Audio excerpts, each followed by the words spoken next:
اگر می‌خواهی دیگران تو را دست کم نگیرند، هرگز تمام ضعف‌هایت را آشکار نکن، زیرا همه انسان‌ها ظرفیت درک درد تو را ندارند. کسی که می‌خواهد همیشه پاک و بی‌نقص دیده شود، مجبور خواهد شد که بخش بزرگی از حقیقت وجودش را پنهان کند. در جهان قدرت، اعتماد بدون احتیاط نوعی ساده‌لوحی است، زیرا حتی نزدیکترین انسان‌ها نیز ممکن است زیر فشار شرایط تغییر کنند. انسان‌ها اغلب از کسی متنفر می‌شوند که حقیقتی را به آنها یادآوری کند که سالها برای فرار از آن زندگی کردند. کسی که نمی‌تواند تنهایی را تحمل کند، معمولاً خیلی زود وابسته کسانی می‌شود که ارزش حضور در زندگی او را ندارند. گاهی آرام ماندن در برابر توهین و آشوب نشانه ضعف نیست، بلکه نشانه قدرت کسی است که می‌داند هر جنگی ارزش ورود ندارد. بیشتر مردم زمانی از اخلاق دفاع می‌کنند که قدرت انجام خلاف آن را نداشته باشند. اگر می‌خواهی بر جمعی حکومت کنی، باید بدانی که امید و ترس نیرومندتر از منطق عمل می‌کنند.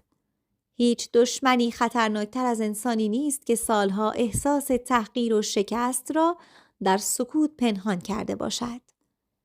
کسی که بیش از حد احساساتش را آشکار می‌کند، ناخواسته ابزار کنترل خود را به دست دیگران می‌دهد. در زندگی گاهی لازم است میان محبوب بودن و مؤثر بودن یکی را انتخاب کنی، زیرا این دو همیشه در کنار هم باقی نمی‌مانند. انسان‌های ضعیف معمولاً از افراد صادق متنفر می‌شوند، زیرا صداقت آینه‌ای است که ضعف‌های پنهان آنها را آشکار می‌کند. اگر نتوانی خودت را کنترل کنی، هرگز نخواهی توانست شرایط یا انسان‌های اطرافت را مدیریت کنی. قدرت واقعی تنها در شمشیر یا ثروت نیست، بلکه در توانایی کنترل ذهن و احساسات انسان‌ها نهفته است. کسی که از اشتباه کردن می‌ترسد، معمولاً تمام عمرش را زیر سایه کسانی زندگی می‌کند که جرأت خطر کردن داشتند. در جهان سیاست، انسان‌ها اغلب حقیقت را قربانی آرامشی می‌کنند که بتواند نظم ظاهری جامعه را حفظ کند. اگر می‌خواهی آینده‌ات را حفظ کنی، باید یاد بگیری که گاهی از انسان‌های دل بکنی که زمانی برایت ارزشمند بودند. بیشتر مردم نه به خاطر دانایی، بلکه به خاطر اعتماد به نفس دیگران را دنبال می‌کنند، حتی اگر آن اعتماد به نفس بر پایه دروغ باشد. انسان خردمند پیش از آن که دشمنش حمله کند، مسیرهای خیانت و شکست را در ذهن خود بررسی کرده است. هیچ چیز خطرناکتر از قدرتی نیست که در دستان انسانی نادان و احساساتی قرار بگیرد. کسی که همیشه به دنبال تایید دیگران است، آرام آرام اختیار ذهن و زندگی خود را به دست همان مردم می سپارد. بسیاری از دوستی‌ها در روزهای سخت از بین می روند، زیرا حقیقت رابطه‌ها فقط در زمان بحران آشکار می شود. اگر می‌خواهی در بازی زندگی شکست نخوری، باید یاد بگیری که همه انسان‌ها آنگونه که حرف می‌زنند فکر نمی‌کنند و آنگونه که فکر می‌کنند رفتار نمی‌کنند. انسان‌ها معمولاً از کسی اطاعت می‌کنند که تصور می‌کنند می‌تواند سرنوشتشان را تغییر دهد، نه کسی که فقط سخنان زیبا می‌گوید. گاهی یک سکوت حساب شده می‌تواند بیشتر از ساعتها بحث و توضیح ذهن انسانها را تحت تأثیر قرار دهد. کسی که از تنهایی می‌ترسد، اغلب حاضر می‌شود عزت خود را برای ماندن در کنار افراد اشتباه قربانی کند. در بسیاری از مواقع مردم به حقیقت حمله نمی‌کنند چون اشتباه است، بلکه چون شنیدن آن آرامش ذهنیشان را نابود می‌کند. اگر دشمن تو بداند که دقیقاً چه چیزی تو را می‌ترساند، نیمی از جنگ را پیش از آغاز برده است.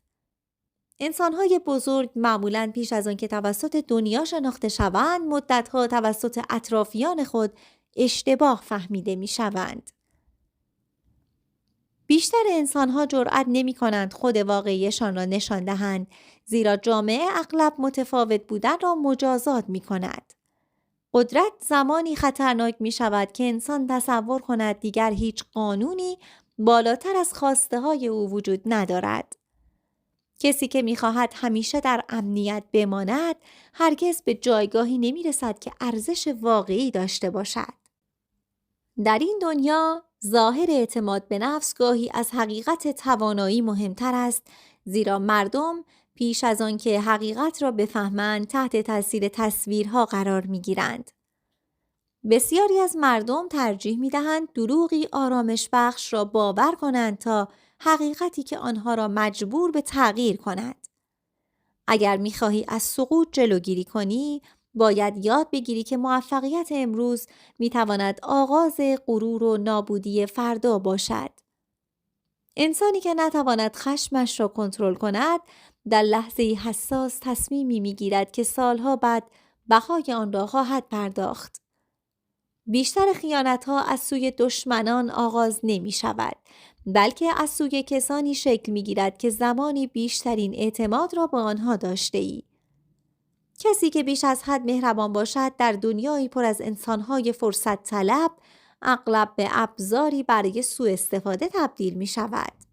در جهان واقعی مردم معمولاً موفقیت را تحسین می‌کنند، حتی اگر برای رسیدن به آن راه‌های سخت و بیرحمانه طی شده باشد. انسان‌ها تا زمانی از عدالت دفاع می‌کنند که عدالت منافع شخصی آنها را تهدید نکند. اگر می‌خواهی نفوذت بر دیگران پایدار بماند، باید کاری کنی که نبودنت بیشتر از حضورت احساس شود. گاهی بزرگترین قدرت یک انسان در این نیست که حمله کند، بلکه در این است که بتواند زمان مناسب حمله را تشخیص دهد.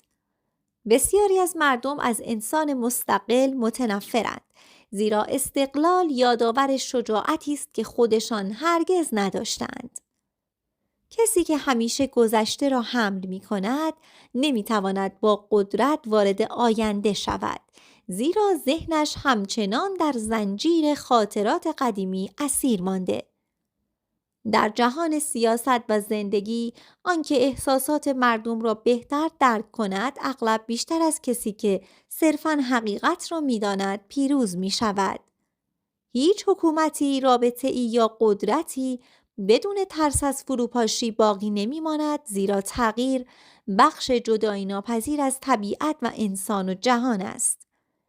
انسانی که حقیقت تاریک جهان را می‌بیند، با این حال همچنان اراده ادامه دادن دارد، از بسیاری از کسانی که در توهم خوشبختی زندگی می‌کنند نیرومندتر است.